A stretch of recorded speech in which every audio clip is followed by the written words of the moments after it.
Bolivia's Mennonites are easy to spot. Their European features and their old-style clothing distinguish them from other Bolivians. The Mennonites settled in eastern Bolivia's farmlands over 50 years ago. They came from Mennonite colonies in Canada, Russia, Mexico, Belize, and Paraguay, all looking for a better life. Many of the more conservative Mennonites moved from one country to another, trying to separate themselves from the world and keep their own culture and not associate with the world. Today, some 60,000 Mennonites call Bolivia their home. Their colonies are broad expanses of land given to them by the Bolivian government. This is where they live and work, sheltered by the government's promise of freedom of religion, exemption from military service, and the privilege of running their own schools. There are no telephones there. That is, phones are forbidden. Radio, vehicles, so they use buggies, horses, and iron-wheel tractors. And those are their laws. They say that with rubber tires on the tractors, it's very easy for the young people to go outside, to drink, to buy drinks. And electricity, that's a help for people to do their work. They say it's a sin.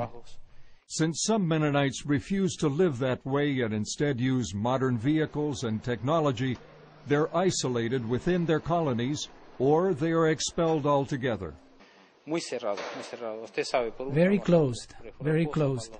You know, for a little job I did to dig wells for Bolivians who needed water, and it's not anything bad at all, they kicked me out of my religion. I couldn't go to church, and I needed all that. It was very hard. The ministers always came to beat my mother. It's also difficult for Mennonites who live outside the colonies, away from their traditional culture.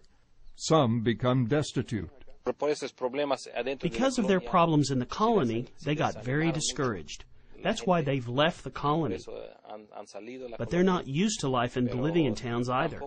They're two different cultures.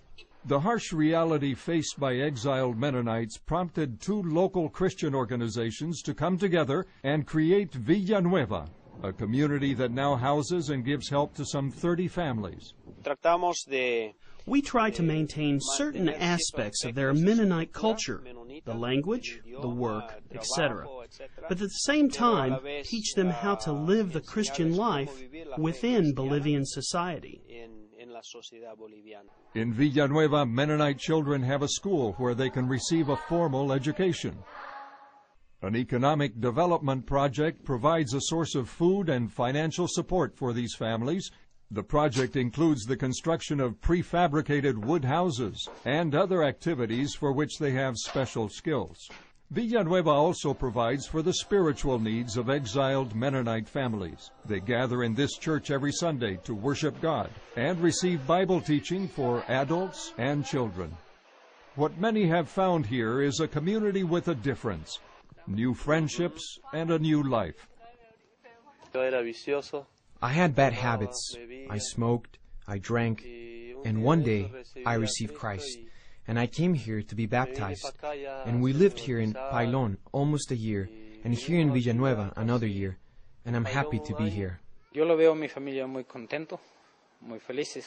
I see my family is very happy, because they always come to thank me when they see that there are drunks out there, how they walk, how they behave.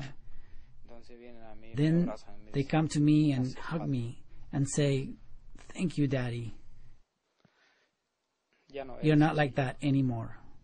Even though the needs of Mennonites who have left or been expelled from their communities are still great, the holistic support provided by these Christian ministries is helping to change their reality, their attitude, and their destiny.